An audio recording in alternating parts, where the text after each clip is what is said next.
Welcome to the Develop Great Managers podcast, where you can learn directly from the experts. I'm Dale Ferrario, your host. For more information and valuable insights, go to developgreatmanagers.com. Now, on to the show.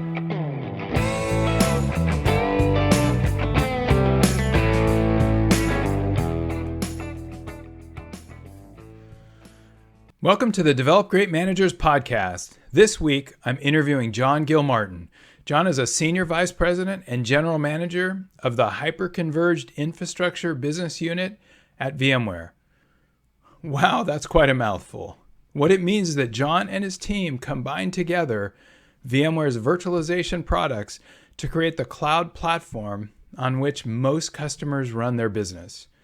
And that's whether it's on-premise or in the cloud. His team also works with companies such as Dell to create hyperconverged hardware-software product called HCI. John has been in the high-tech industry all of his career. He started as a consultant at Marakon Associates, moved to Dell as a brand manager, then to VMware in product management. He left VMware to try working at a small company. He joined Coraid to run product marketing. He then returned to VMware and has quickly grown to the responsibility that he has today. John has a computer science degree from Princeton and took some time out during his career to go back and get an MBA from Harvard. I got to know John and worked for him for a couple of years. John is an incredibly well-rounded leader and manager that does a great job of balancing the urgent and the important while remaining incredibly calm. I know you'll get a lot out of my conversation with John. Hey, John, it's great to have you on the show. I so much appreciate you spending the time. It's great to catch up again, and I'm going to have so much fun asking you these questions. Hey, Dale, it's been too long. It's great to be here. Looking forward to the discussion. All right, so let's jump right into it. As you know, I've been focusing this time or this year more on topics. And so what I want to do is ask you questions that are the topics that are kind of most interesting to my managers, to my listeners. Okay.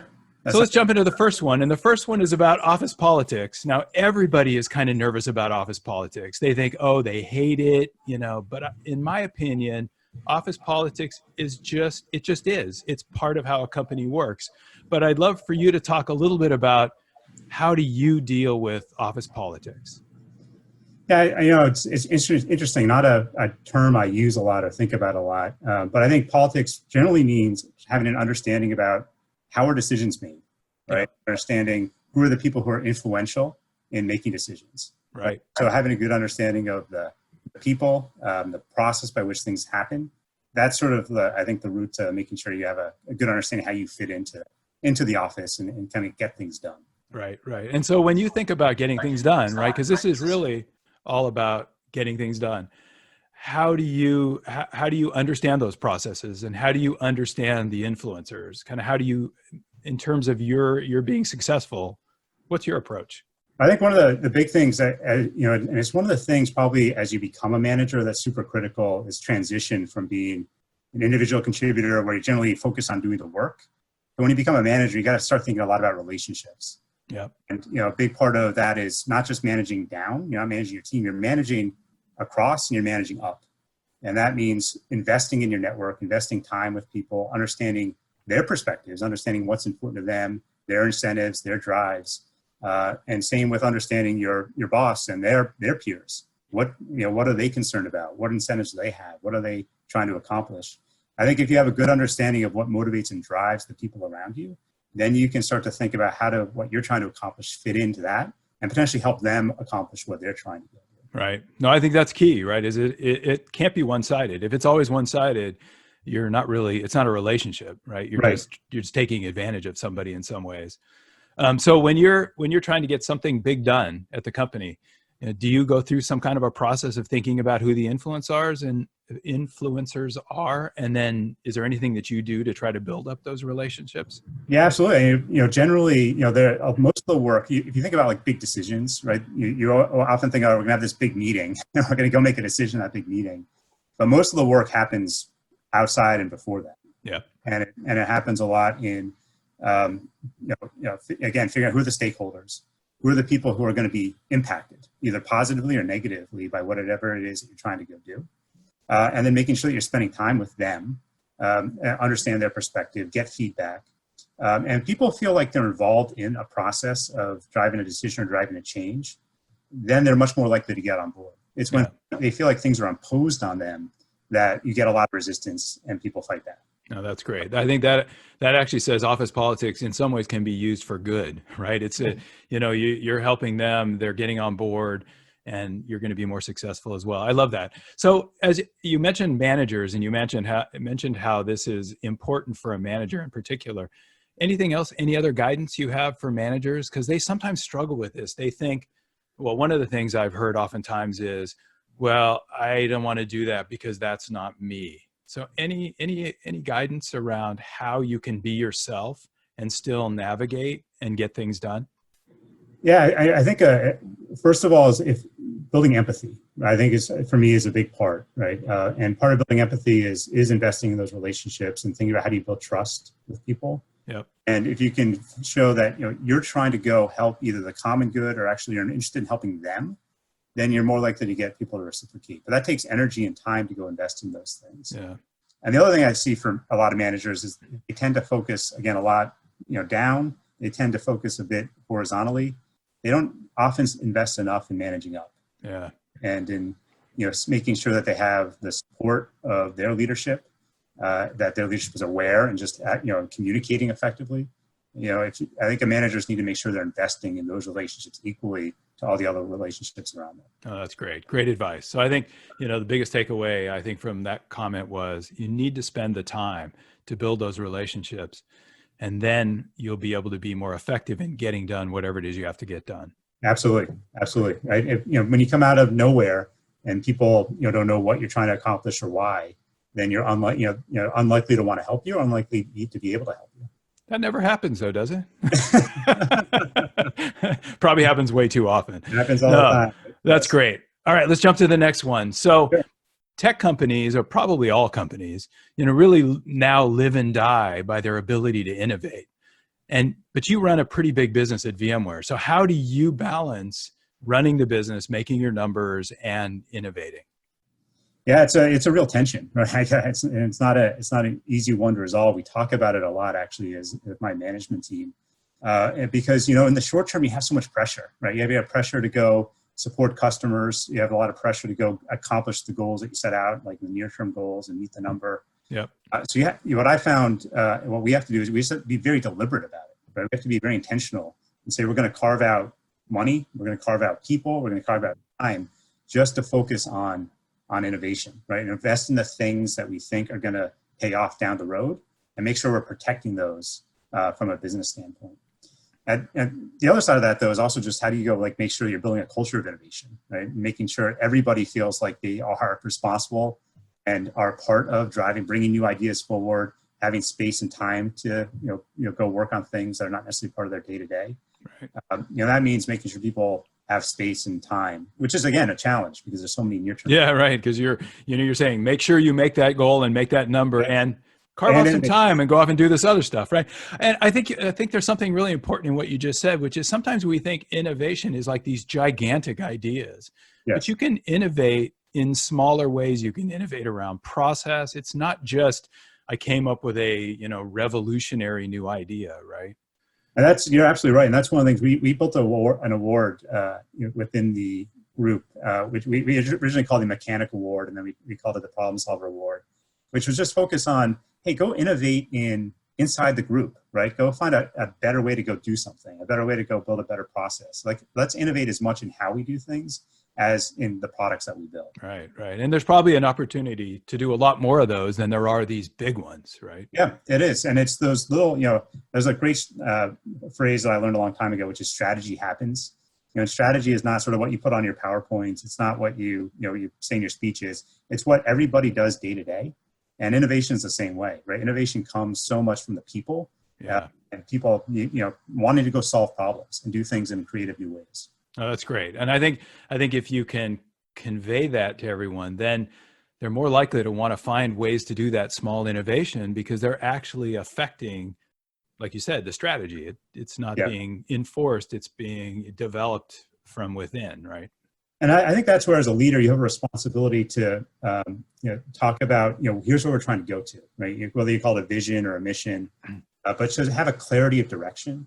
And with that clarity of direction, combine that with giving people enough autonomy so that they believe it. If they know where we're trying to go, and they've got enough freedom and flexibility around how they organize their work, that they can actually go start to think creatively about here's something that's going to help us get to the destination. Well, I think that's good. And I think that's a lot more fun too, right? Yes. For the individual. Like instead of saying, do it this way, you're saying, I go find a way to get there, right? Yes. Right. And I think that's what motivates people, right? Is understanding, having a direction, but also having the freedom and flexibility to go tackle challenges and go solve hard problems. I love it. I love it. Okay. One more on these topics. So we've talked about this a little bit already. You have a pretty broad responsibility. How do you leverage goals? And I think this fits well also with what we were just talking about, balancing innovation and running the business. But how do you leverage goals to drive your team to achieve whatever it is that you and, your leadership thinks is important? Yeah, absolutely. And, I think goals serve for me a primary role around alignment, right? Is around making choices about what we're going to go focus on. And it's less about the goal itself, but it's about, what you're not going to do. And it's about the time and the process you go through to figure out what that goal is, right? And when you have good, clear, simple goals, then it's much easier for the organization to actually line up behind it and focus their day-to-day activities in that direction, as opposed to doing lots and lots of things that maybe are not as productive or maybe end up being overwhelming, right, in terms of the amount of work that you could be doing.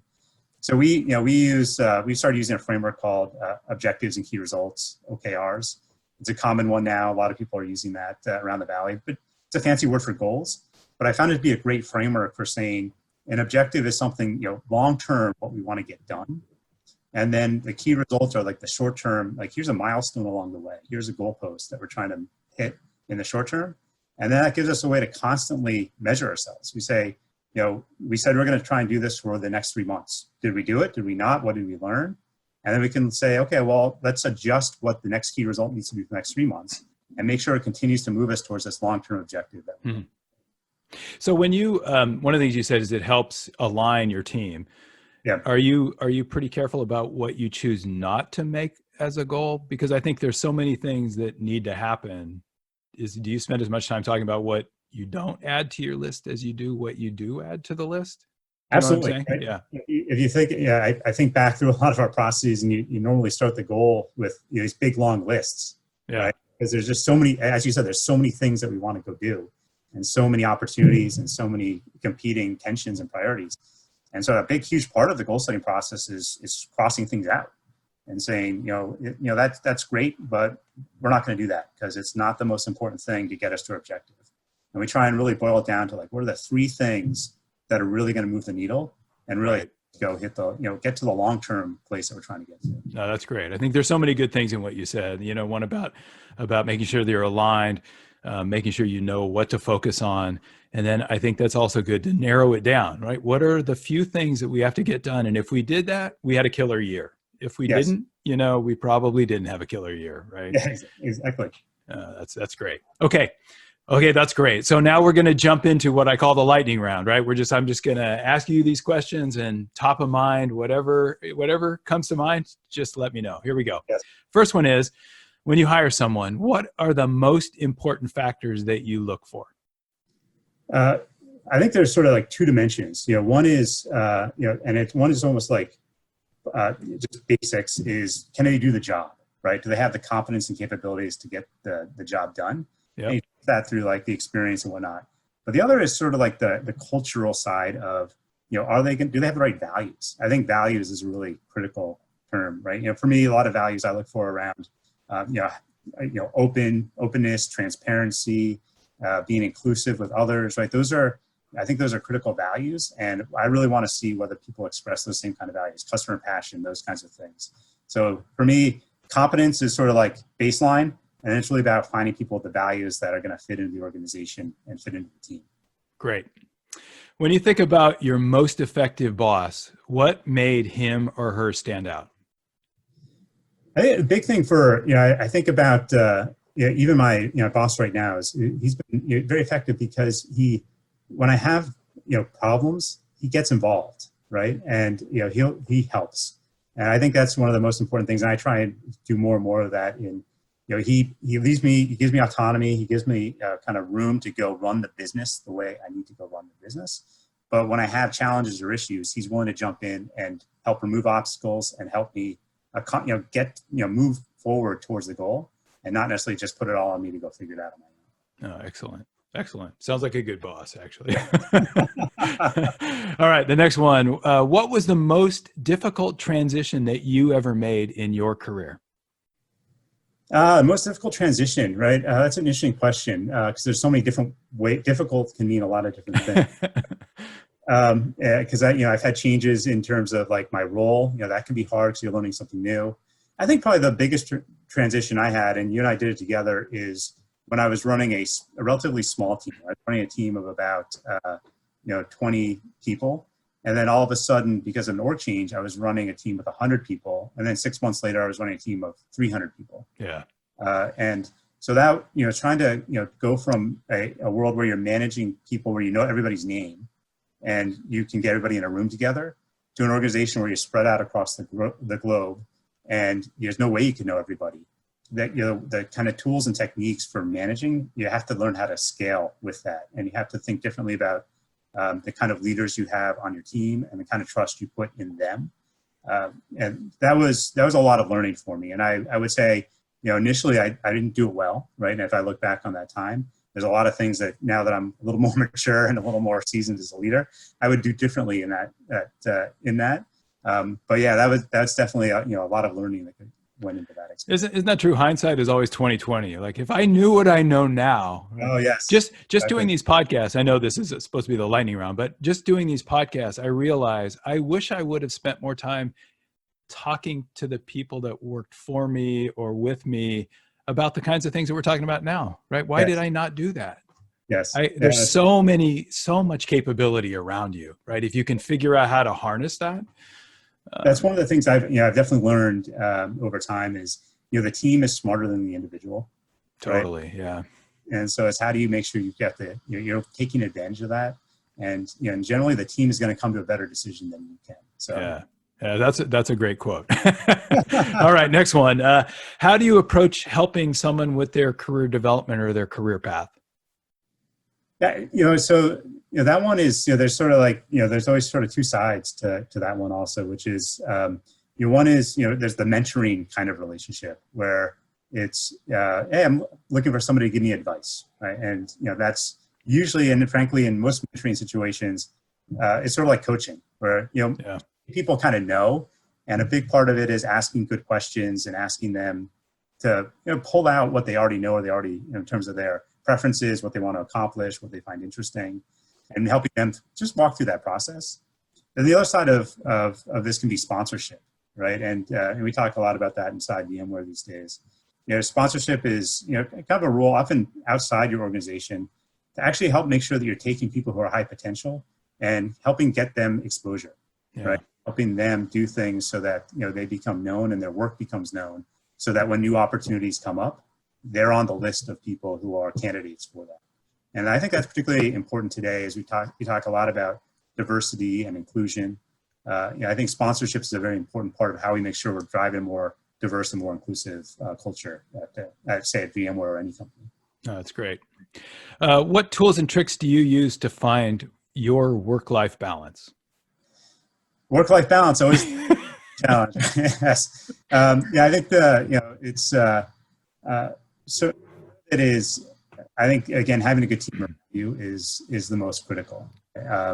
If you can have people that you can trust and rely on, and have confidence that they're going to be able to go accomplish goals that you guys get aligned around, then that's for me that's the key of work-life balance.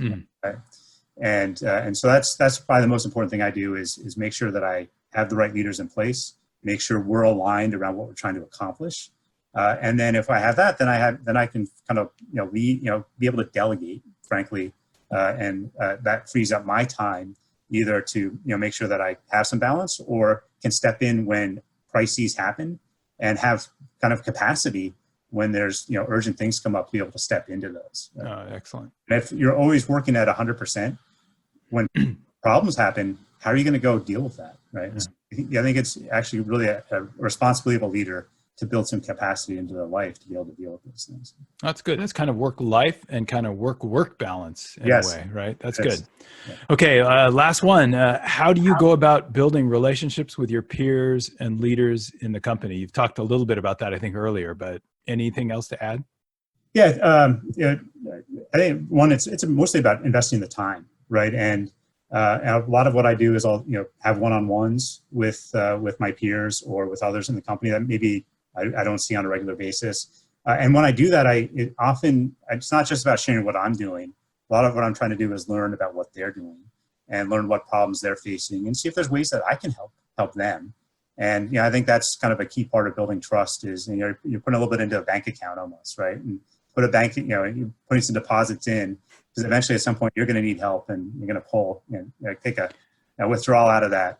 And you want to make sure that you have that kind of right level of trust and relationship. I love that. I love that. I think of that even at home in terms of your relationship with your spouse. Yes. You better bank a few because you're going to need them at some point. You're going to need them.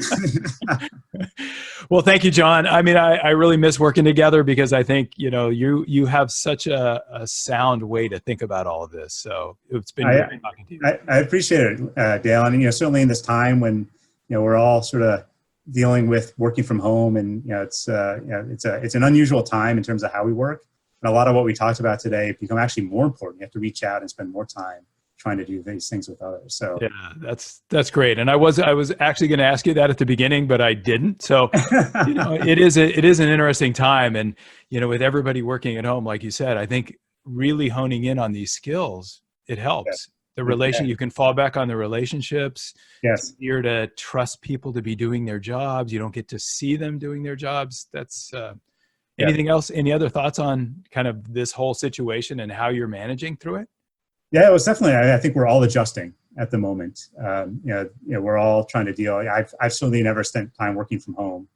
I think the bright side of it is there's so many people who do work remotely and have had such challenges in trying to be remote while there's a big, office culture, right?